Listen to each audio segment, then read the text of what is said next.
Staying on topic with things that came out of the blue and were prioritized more than the main line, we have the Lane Change Race from Disney and Pixar and NASCAR. This is a collaborative playset that just came out of nowhere in the past couple of days. They've been found through Canada, here in the United States, etc. Time of recording this is July 5th, and I found it here in McAllen, Texas. This playset uses the ever so boring concept of a crankshift kid-powered booster. We're going to be cranking this little pin, and it's going to be basically spinning around. Haven't seen this before, have we? I just reviewed a GRC playset not too long ago, and it had that exact same concept. I highly doubt this is going to be different. This playset retails for, I believe, $30. I could be mistaken. Here is the barcode if you want to take a picture of it to show the employees in the store. There's the side of the box. I love the packaging though. Don't get me wrong. Looks very nice and presentable. There's no winner circle. They kind of just put them on the base there. Yeah, there's your kid-powered booster slash crank pin sort of thing. You have all the sponsors there. It says Los Angeles International Speedway, Piston Cup, Revolting, Clutch Aid. A bunch of sponsors that haven't been part of this NASCAR collaboration. They don't say much. They don't explain anything, what it's about. Just a bunch of legal information and a bunch of different languages. But it does have its identity. A racetrack. It's not something crazy like, oh, I don't know, something with just a single lane or something with crazy flips or stuff. It's a simple little oval racetrack. So let's see how good or bad this is actually going to turn out to be. And you get two vehicles in this playset. You got Lightning McQueen and Carson Ace Dillon. Now, these two are new from the latest NASCAR collaboration. I recently reviewed those singles. I will put it in a pinned comment below if you would like to check out the review of those guys. But I can already tell from looking at them like this that the plastic ones are a huge downgrade. All right, without further ado, let's get into it. Love the box. Kind of put a beach background. I don't know if it was going to fit it or not, but whatever. You do have this easy open in the back here, but honestly, I'm not a fan of opening those. I really like how this panel looks, so I might as well just open it from one of the other sides. I think we're going to do this side right over here. Oh, the glue was kind of loose anyways.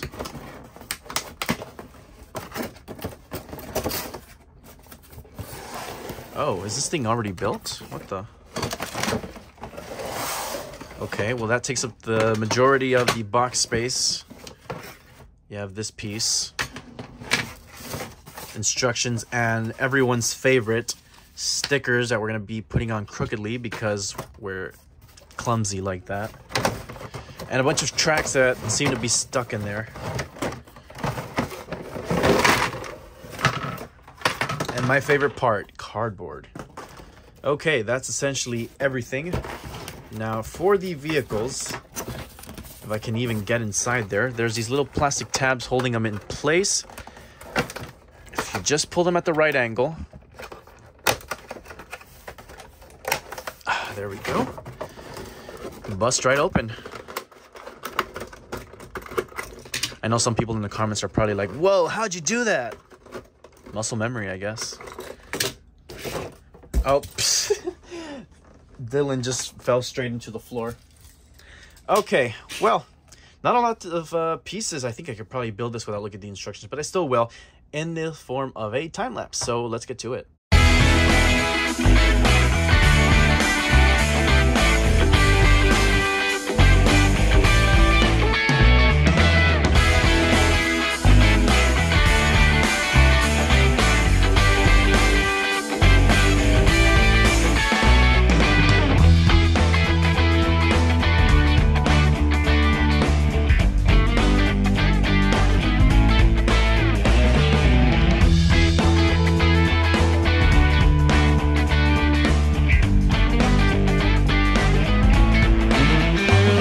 So I've completed the track, and the track itself was completed in less than 4 minutes. What takes a long time is the stickers, undoubtedly, and it's ridiculous.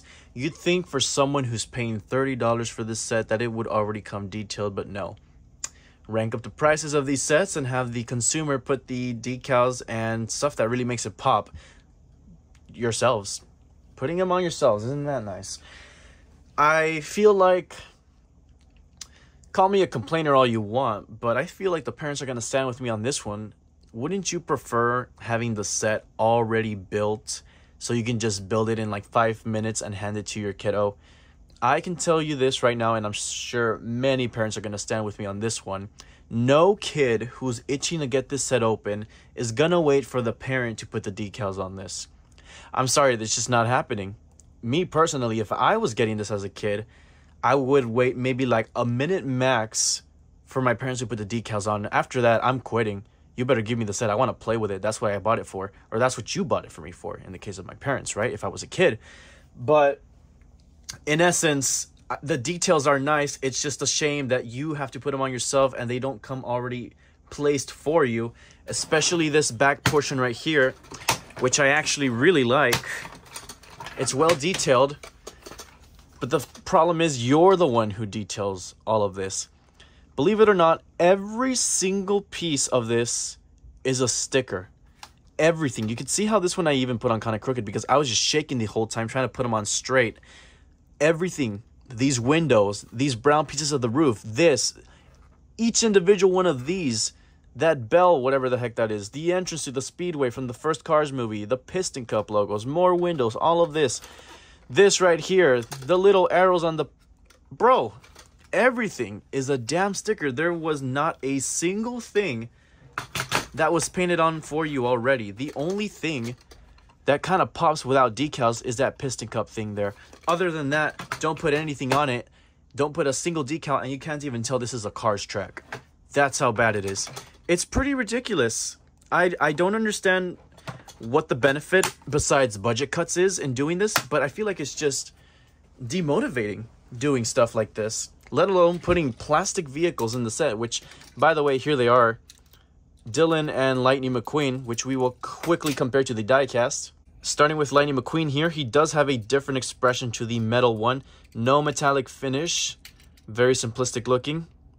No text on the rims that say Lightyear. No red circle around the lug nut hole. Just a lack of detail all around. No silver rivets for the spoiler holding it in place. Or brackets, I should say, not rivets. This plastic one is made in Thailand or Vietnam? Made in Vietnam, licensed 2021. Sure, I like the expression of the plastic one, but other than that, I mean, if you don't like the metallic look on this one for whatever reason, I guess here's a good shot of getting one without a metallic look. And kind of like his classic red, because, I mean, to be fair, on the artwork, he doesn't have sort of that metallic paint of the singles. He does kind of match more with this. It was a bit of an interesting choice that they went with these metallic finishes, but I don't want to complain about it because that metallic finish on McQueen does look pretty freaking good. Ace Dylan right here, same story, extremely lackluster in detail because it is a plastic car. It is using the H.J. Hollis casting with the open mouth. They didn't even bother painting in the teeth, which looks kind of ridiculous. It looked like he was eating a popsicle and his teeth are stained or something. No red rims. The decals kind of just fade out there. Hello? What's going on here? This is a sticker. Nothing here seems to be printed. Very cheap garbage in my opinion. No rookie stripes. You can't, I mean, obviously they're just going to blend right in, kind of like how they do with Cruz Ramirez. Also made in Vietnam, as well as the die-cast metal version. Maybe that's just me showing my old school side, but I pretty much miss, in essence, how these playsets used to be a lot more cared for, in a sense, by the company, Mattel. You have this little piston cup here. I don't know if it's removable. I guess not. I'm not going to mess with it, because honestly, I'm not a fan of just the fact that the stickers alone, they're just extremely demotivating. That's all I'm going to say. I'm kind of out of breath because, I mean, that just took way longer than expected. Anywho, you know the concept. You know the drill with these. You crank them up. And then you pretty much just let them go.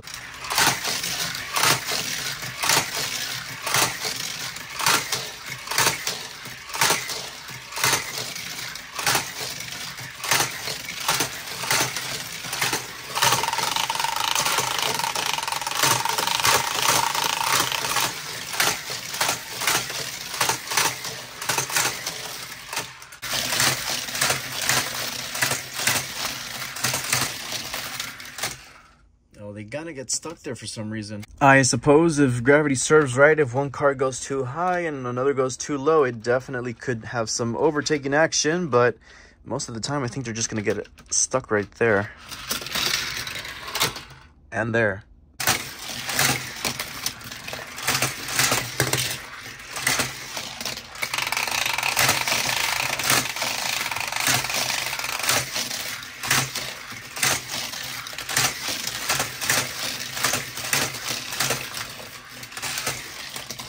Yeah, you get the idea. I do want to say though, I really love some of the stickers on here, like that Los Angeles Speedway decal. That logo looks pretty freaking nice. You have Octane Gain, you have the Piston Cup logo, you have Nitrate, the next gen version, you have the Vitaline logo. This Piston Cup logo here on the track looks pretty cool. You do have also mood springs on this side of the track. Moving over to this side, you do have, let me see if I can get a better look, Clutch Aid. That one's kind of cool. The atrocious sticker hungry piece of the Motor Speedway of this, or Los Angeles Speedway entrance, my bad. And yeah, I wish there was more to say about this track, but it's pretty simple. And I will admit that I honestly had more fun with the GRC playset that came out a couple months ago. What was it, back in May, was it? The concept is just that it's a normal speedway. It has its identity, sure. You have this lane changer here that you kind of just press, and that's about it. I mean, I didn't have too much fun with this one. It looks nice, I guess, but if you don't put any stickers, it's just gonna look like any other ordinary Hot Wheels or Matchbox tracks. The stickers is what gives it the Disney Cars theming, essentially. And real quick, I want to see if diecast vehicles will work with this. Seeing how after a couple loops, it kind of just died down and didn't have much boosting power. So this is going to be kind of a strange angle here. But let's see what happens. We're going to use the Metallic McQueen first. Give him a practice run.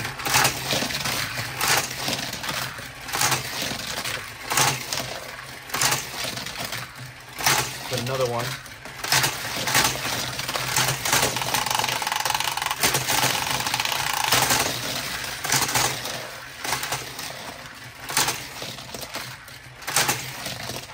Well, it works decent enough. It gets the job done, I suppose.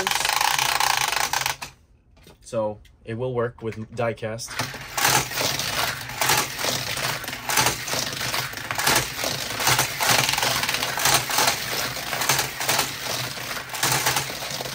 It does move around a lot. That booster does have quite a kick of power, I will admit. Me personally, I was kind of cringing using the new NASCAR diecast on this set only because I don't want to damage them.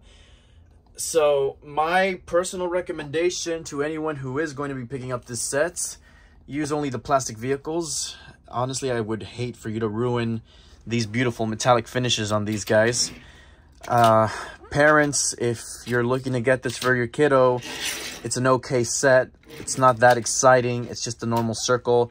I know I mentioned at the beginning that it has its identity and it's just a normal racetrack, but I don't know. Something about it just seems kind of bland. Again, my main issue is the theming, how it's just a bunch of stickers, and that's what really gives it the car's identity. Stuff like the Florida 500 racetrack, in my opinion, is just a lot better. Same with the Piston Cup 500 track.